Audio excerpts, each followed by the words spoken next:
Prophet Ibrahim. It's mind-blowing. This is why in Salah we say, Allahumma salli ala Muhammadin wa ala ali Muhammadin kama sallayta ala. Why Ibrahim? Why not Nuh? Why not Musa?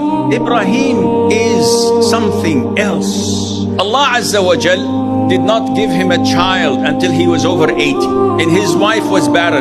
And he thought that, khalas, this is Allah's qadar, this is Allah's will, only to be blessed with Ismail when he was over 80. So imagine when your child is 14 years of age and you feel that he is there for you, to take care of you when you're old.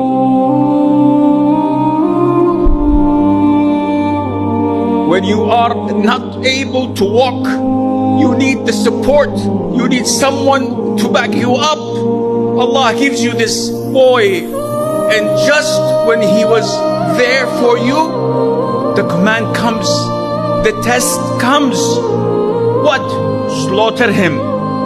It comes to you in a dream, but you know as a messenger that dreams of the messengers are revelations.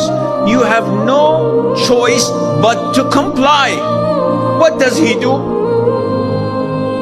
He puts him on the ground and says, son, Allah tells me to slaughter you. Can you do this? Can you comply with such test? What does the son say? Father, do whatever you're ordered. I'll be among the patient. Don't worry.